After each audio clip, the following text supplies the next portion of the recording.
Hello everyone, welcome back to online study on. आज के इस वीडियो में हम बात करने वाले हैं वीकली करंट अफेयर्स के बारे में। जैसा कि आपको बताइएगा, हर संडे को हम लोग वीकली करंट अफेयर्स डिस्कस करते हैं। तो इस वीडियो में हम लेकर आए हैं 1 अप्रैल से 7 अप्रैल तक के जो भी महत्वपूर्ण क्वेश्चंस हैं वो इस वीडियो में हम देखने वाले हैं। तो इस वीडियो को आखिरी तक देखिए। इसमें आपको हमारा जो भी नोट्स कलेक्शन है वो हम डेली बेसिस पे कवर करते हैं और वो आपको वीकली करंट अफेयर्स में डिस्कस करते हैं। तो आई होप कि ये वीडियो आपके लिए हेल्पफुल रहेगा और आपने इससे पहले के बाकी के करंट अफेयर्स को नहीं देखा है तो आप हमारे प्लेलिस्ट को चेक कर सकते हैं। तो चलिए फिर इस वीडियो को शुरू करते हैं। तो देखिए फ्रेंड्स, स्टार्ट करते हैं अप्रैल 2024 करंट अफेयर्स। सबसे पहला प्रश्न ये बनता है कि स्टार गेट क्या है। हाल ही में चर्चा में रहा स्टार गेट। तो ये एक प्रकार का AI सुपर कंप्यूटर है जिसको माइक्रोसॉफ्ट और ओपन AI द्वारा विकसित किया जाएगा। ठीक है, स्टार गेट चर्चा में रहा। तो ओपन AI और माइक्रोसॉफ्ट के द्वारा ये AI सुपर कंप्यूटर है जो कि तैयार किया जाएगा, तो ध्यान रखेंगे। नेक्स्ट आता हमारा कि सांची क्राफ्ट। सांची क्राफ्ट को हाल ही में GI टैग दिया गया। कहाँ का ये प्रसिद्ध है? तो मथुरा का प्रसिद्ध एक क्राफ्ट है सांची क्राफ्ट। ध्यान रखिएगा, हाल ही फिलहाल में और भी GI टैग दिया गया। जैसे त्रिपुरा से 3 GI टैग देखने को मिला है। माताबारी पेरा प्रसाद जो है ये त्रिपुरेश्वरी मंदिर की मिठाई है जिसको हाल ही में GI टैग दिया गया।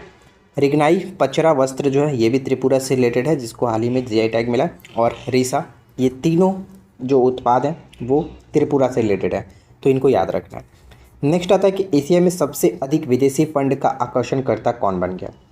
एशिया में सबसे अधिक विदेशी फंड का आकर्षणकर्ता जो है वो भारत बन चुका है। नेक्स्ट आता है हमारा कि गुरुलिंग काप्से का हाल ही में निधन हो गया। वो कौन थे? वो एक फेमस लेखक थे। एक बुक हाल ही में रिलीज़ की गई, from a car set to the corner room and beyond. देखिए, from a car set to the corner room and beyond. इस पुस्तक के लेखक हैं एस रमन। तो ये आप थोड़ा सा याद रखिए।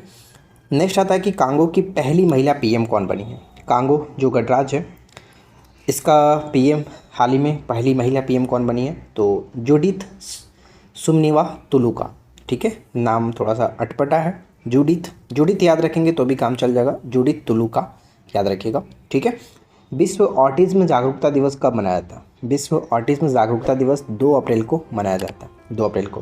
देखिए, आप लोग अगर कमेंट करेंगे कि MCQ फॉर्मेट भी चलाइए तो हम MCQ भी रेडी कर रखे हैं। अगर आप लोग कहेंगे तो MCQ हम वीडियो प्रोवाइड करा देंगे, लेकिन आप लोग का इंटरेस्ट ही नहीं आता है तो मुझे समझ नहीं आता कि आप लोग चाहते हो क्या। ठीक है। तो देखिए, RBI ने अपना हाल ही में 90वां स्थापना दिवस मनाया, तो ये इंपॉर्टेंट रहेगा, याद रखेंगे। ठीक है फ्रेंड्स। नेक्स्ट आता है कि विश्व स्वास्थ्य संगठन WHO ने कोरोना वायरस की निगरानी के लिए किस नाम से वैश्विक लैब नेटवर्क लॉन्च किया? तो वैश्विक लैब नेटवर्क लॉन्च किया जिसका नाम रखा गया कोवीनेट। भारत की पहली AI आधारित फिल्म कौन सा है? AI आधारित फिल्म जो बना है इरा। ठीक है। खबरों में रही कुम्भन घाटी जो कि चर्चा में है, क्यों है? तो देखिए, दक्षिण भारत के अंगूर शहर के रूप में भी इसको जाना जाता है।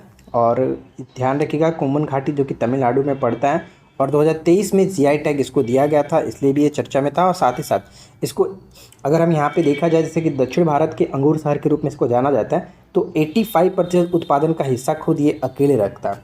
ठीक है, 85% उत्पादन का हिस्सा अकेले रखता है। गगन शक्ति 2024, गगन शक्ति जो अभ्यास है वो पोखरण में आयोजन किया गया। इंडियन एयरफोर्स देश के सबसे बड़े वायुसेना अभ्यास गगन शक्ति 2024 1 अप्रैल को पोखरण फील्ड फायरिंग में शुरू किया है। ठीक है। नेक्स्ट बढ़ते हैं।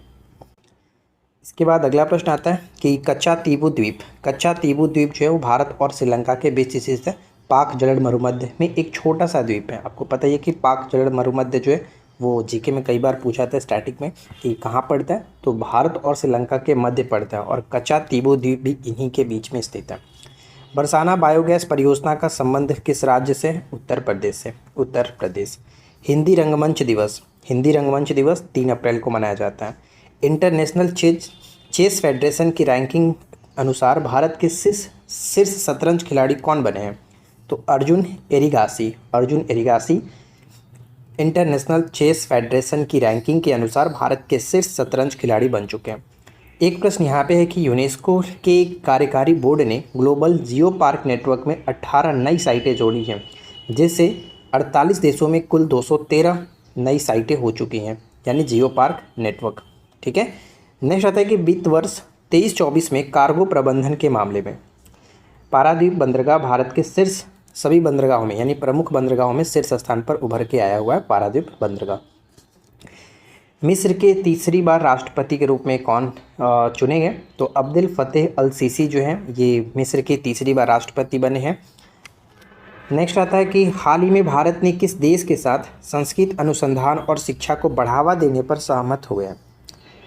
भारत ने किस देश के साथ संस्कृत अनुसंधान और शिक्षा को बढ़ावा देने के लिए सहमत हुए? तो नेपाल करेक्ट होगा। अंतर्राष्ट्रीय खदान जागरूकता दिवस कब मनाते हैं? अंतर्राष्ट्रीय खदान जागरूकता दिवस 4 अप्रैल को मनाया जाता है। और एक प्रश्न यहाँ से और आता है कि जर्मनी में कैनविस के उपयोग को वैध कर दिया गया। कैनविस के उपयोग को वैध कर दिया गया, ये चीज़ याद रखिएगा। नेक्स्ट आता है कि ऑपरेशन संकल्प हाल ही में स्टार्ट किया गया, तो इसका संबंध किससे था? तो समुद्री सुरक्षा से था। तो समुद्री सुरक्षा में क्या? तो भारतीय नौसेना ने भारतीय जहाज़ों की सुरक्षा सुनिश्चित करने के उद्देश्य से फारस की खाड़ी और ओमान की खाड़ी में ये ऑपरेशन स्टार्ट किया था, जिसका नाम है ऑपरेशन संकल्प। राइट, ऑपरेशन संकल्प। आपको वीडियो पसंद आ रही है तो प्लीज़ वीडियो को लाइक करिए, फ्रेंड के साथ शेयर कर दीजिए, और चैनल पे पहली बार है तो सब्सक्राइब करके नोटिफिकेशन बेल आइकन को ऑल पे सेट कर लीजिए, ताकि आपको हर वीक इस तरह का करंट अफेयर्स देखने को मिलता रहे। नेक्स्ट आता है कि एसोचैम के नए अध्यक्ष कौन बने? Associated chambers of farmers and industry of India के जो नए चेयर अध्यक्ष बने हैं वो आपका संजय नायर। संजय नायर। किस महारत्न कंपनी ने नवीकरणीय ऊर्जा वित्त पोषण श्रेणी में स्कॉच पर्यावरण सामाजिक और शासन यानी ESG पुरस्कार 2024 जीता है? तो ग्रामीण विद्युतीकरण निगम जो कि एक महारत्न कंपनी है, इसको हाल ही में स्कॉच पर्यावरण सामाजिक और शासन यानी ESG पुरस्कार 2024 दिया गया। हाल ही में चर्चा में रहा भोजशाला और कमाल मौला मस्जिद परिसर किस राज्य में स्थित है? तो मध्य प्रदेश में स्थित है। मध्य प्रदेश में स्थित है। इसके बाद नेक्स्ट प्रश्न आता है कि कठिया गेहूं को हाल ही में GI टैग दिया गया, उत्तर प्रदेश से संबंधित है। और ध्यान रखिए पूरे भारत में सर्वाधिक GI टैग प्राप्त करने वाला उत्तर प्रदेश बन चुका है। 69 उत्पाद को GI टैग दिया गया है भारत के उत्तर प्रदेश को। कैंसर के लिए भारत की पहली घरेलू जीन थेरेपी, कैंसर के लिए भारत की पहली घरेलू जीन थेरेपी किसने विकसित किया? तो IIT मुंबई जो है, IIT बॉम्बे इसने। किस राज्य के राज्यपाल ने परमवीर चक्र उद्यान का उद्घाटन किया है? किस राज्य के राज्यपाल ने परमवीर चक्र उद्यान का उद्घाटन किया? तो तमिलनाडु में, तमिलनाडु के राज्यपाल ने। बांसुरी को हाल ही में GI टैग दिया गया, कहाँ पर? तो बांसुरी को GI टैग पीलीभीत में, पीलीभीत में। राष्ट्रीय समुद्री दिवस प्रत्येक वर्ष 5 अप्रैल को मनाया जाता है, और इसका थीम जो है इस वर्ष का navigate the future safety first. Navigate the future safety first. सबसे पहली बार अगर बात करें कि राष्ट्रीय समुद्री दिवस मनाया कब गया था, तो 5 अप्रैल 1964 में पहली बार ये मनाया गया था। कहाँ? पुरातात्विक उत्खनन से 52 सौ वर्ष पुरानी हड़प्पा बस्ती का पता चला। 5200 वर्ष पुरानी हड़प्पा बस्ती का पता चला गुजरात के कच्छ में। तो ध्यान रखेंगे। खबरों में रही सन्नति बुद्धिस्ट साइट यानी बौद्ध स्थल कहाँ स्थित है? तो कर्नाटक में कहाँ? तो कालाबुरागी में कंगनहल्ली के पास भीमा नदी के किनारे पर स्थित। पापीकोंडा राष्ट्रीय उद्यान हाल ही में चर्चा में, क्योंकि यहाँ पे आग लगा है, जिसको लेकर के ये चर्चा में है। पापीकोंडा राष्ट्रीय उद्यान जो है ये आंध्र प्रदेश में। इस क्षेत्र में एक चीज़ ध्यान रखिएगा, अनोखी बौनी बकरी की नस्ल पाई जाती है जिसका नाम है कंचू मेखा एक प्रकार का बकरी की नस्ल है जो कि इस क्षेत्र में पापीकोंडा राष्ट्रीय उद्यान में आपको देखने को मिलेगा।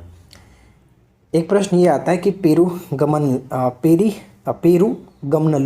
ठीक है, पेरूगमनलूर जो नरसंहार हुआ था ये एक्चुअली हुआ था 3 अप्रैल 1920 को, जिसका हाल ही में 104वीं वर्षगांठ मनाया गया। तो ये जो नरसंहार हुआ था कहाँ पर? तमिलनाडु के अंतर्गत हुआ था। तो ये थोड़ा सा याद रखिएगा, पेरूगमनलूर जो है नरसंहार तमिलनाडु के अंतर्गत है, 1920 में हुआ था, और इसका 104वां वर्षगांठ मनाया गया। नेक्स्ट आता है कि अहोबिलम तीर्थ स्थल कहाँ स्थित है? तो अहोबिलम तीर्थ स्थल आंध्र प्रदेश में स्थित है। भीषण गर्मी के कारण जंगली जानवरों को खतरे में डालने के कारण नल्ला मल्ला जो पहाड़ी है ये भी आपका आंध्र प्रदेश में पड़ता है, ध्यान रखिएगा। नल्ला मल्ला जंगल में स्थित इस मंदिर पर प्रतिबंध लगा दिया गया। तो आपको बस ये याद रखना, हाल ही में चर्चा में रहा अहोबिलम जो तीर्थ है स्थल है वो कहाँ स्थित है? आंध्र प्रदेश में। CCI स्नूकर क्लासिक का खिताब किसने जीता? तो CCI मतलब क्रिकेट क्लब ऑफ इंडिया जो है, इसके स्नूकर क्लासिक का खिताब पंकज अडवाणी ने जीता है। ये भी याद रखिएगा, पंकज अडवाणी ने। भारत मालदीव और किस देश ने दोस्ती 16 अभ्यास आयोजित किया है? तो श्रीलंका। प्रतिष्ठित राष्ट्रीय प्रसिद्धि पुरस्कार किसने जीता? तो डॉक्टर कार्तिक कोमेरू जो है, इन्होंने हाल ही में राष्ट्रीय प्रसिद्धि पुरस्कार जीता है। पेरिस ओलंपिक में भारत की पहली महिला जूरी सदस्य कौन बनी है? तो हाल ही में जो पेरिस ओलंपिक होने वाला है, इसमें भारत की पहली महिला जूरी सदस्य के रूप में बनी है विल्किस मीर, ये ध्यान रखेंगे, विल्किस मीर। नेक्स्ट आता है हमारा कि बारबरा यस, हाल ही में इनका निधन हो गया। बारबरा यस 97 वर्ष की आयु में इनका निधन हो गया और ये एक अभिनेत्री थी, ठीक है, बारबरा यस। किस देश के राष्ट्रपति ने सूखे पर राष्ट्रीय आपात की घोषणा की है? तो सूखे पर राष्ट्रीय आपात की घोषणा जिम्बाब्वे की सरकार ने किया है और जिम्बाब्वे की राजधानी क्या होता है? हरारे। कब तक भारत अपना पहला निजी तौर पर प्रबंधित रणनीतिक पेट्रोलियम रिजर्व बनाने की योजना बना रहा है? तो 29-30 तक, ठीक है, भारत जो है 29-30 तक बना रहा है। भारत में UPI लेन देन में कितने प्रतिशत की बढ़ोतरी की गई है? तो भारत में UPI लेन देन में 56% की बढ़ोतरी देखने को मिला है। युवाओं को मतदान के लिए प्रेरित करने के लिए ECI ने यानी इलेक्शन कमीशन ऑफ इंडिया ने किसको शामिल किया है?